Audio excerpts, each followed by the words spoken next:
Hey there, welcome back to the Unban Coolies podcast. I'm Christopher Lau, your host.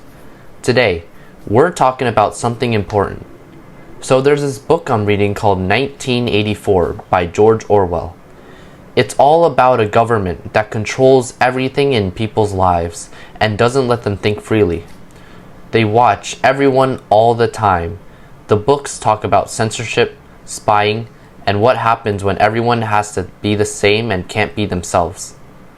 1984 is a famous book that makes you think, but some people want to ban it because it talks about government control, spying, and not being able to express yourself.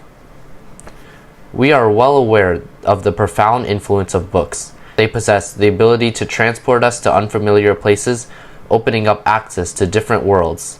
Some of us, if we are lucky, see ourselves in the characters. Some books serve as a bridge to understanding individuals whose experiences are different than that of our own. In doing so, they bestow upon us valuable insights and nurture our capacity for empathy. But here's the thing. Some books, especially those about LGBTQ+ people or racism, are in danger of being banned. Some parents and politicians say it's to protect kids from stuff they think is too grown up or bad. But what if you're LGBTQ or a person of color and those books tell your story? So what's more risky, the books or not letting people read them? Now let's talk about what's happening right now. In Virginia, some parents wanted to take certain books out of school libraries. These books talk about racism, LGBTQ issues, and different cultures. The parents said that these books weren't right for their kids and wanted them to be banned. This made people argue about whether kids should be able to read these books and if parents should decide. Some of these books also talk about kids' rights. So who says it's not okay for kids to know their rights? Why are they scared? And it's not just politicians who are banning books. Some groups of parents want to ban books too, like Moms for Liberty and No Left Turn in education. They think parents should decide everything about their kids' education, and they've made a long list of banned books. They have sections about race, the police, and sex education. It's a long, big list, and it's growing. Last year, there were more than 500 attempts to ban books in America. This book banning stuff has been happening for a long time. Even when books first came out, people wanted to ban them. In the United States, there's a book called The Jungle by Upton Sinclair. It talks about how workers in meatpacking factories had a hard life.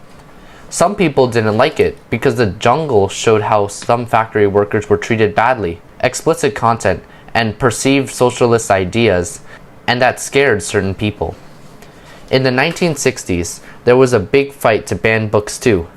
Books like The Outsiders talked about teenagers, gang violence, and profanity. Animal Farm talked about political issues. Despite these challenges, Animal Farm is widely recognized as a classic work of literature that explores important political and societal themes. It remains popular. Many educators value its ability to prompt critical thinking and discussions about power, ideology, and governance. Another banned book, To Kill a Mockingbird, tackled hard topics like racial segregation in America's South during the 1930s. But now, we think of these books as classics. Lots of books getting banned today are for young people, teenagers like me. These books aren't dirty or dangerous, so why are they getting banned? A well-known historian named Jonathan Zimmerman says there are a few reasons why people want to ban books. 1. Some people say books are bad because they have things that go against their religion. 2. Others say books are bad for kids because they have grown-up stuff like bad words or fighting. 3. Sometimes books are banned because they don't agree with what some people think about politics. 4. Books about race, culture, or religion might get banned if some people think they're not nice. 5. And some schools want to ban books just to avoid problems or fights. Parents who want to ban books think they are protecting their kids. But what if you're an LGBTQ+ person or a person of color? What if those books help you understand yourself and your world? Banning those books isn't fair. Some of these books are written by LGBTQ+ or people of color, and we need more books that tell different stories. Banning books doesn't just stop those books, it stops more books like them from being written and published. We need all kinds of stories in our libraries and schools. Imagine you're an LGBTQ+ student, and you're told a book that's about someone like you is bad for schools. How would that make you feel? One great book for LGBTQ+ students, Simon versus the Homo Sapiens Agenda by Becky Albertalli. It's about a high school student named Simon who is figuring out he's gay. It's a beautiful story about love and friendship.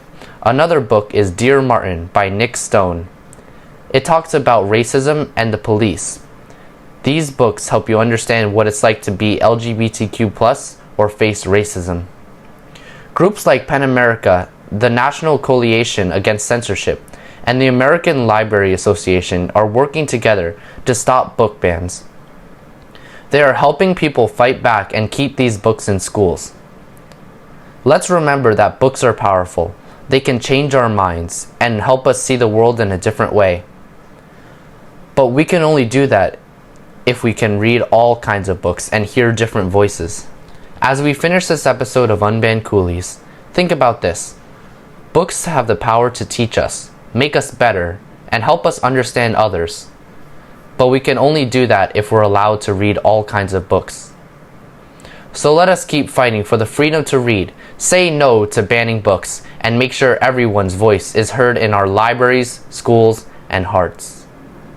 If you like this episode, leave a comment. Do you have a favorite book? Have you read any books that we've talked about? Let's have a great discussion. Subscribe, share, comment, and help us spread the word. Join me for more interesting talks on Unban Coolies. I'm Christopher Lau. Thanks for listening.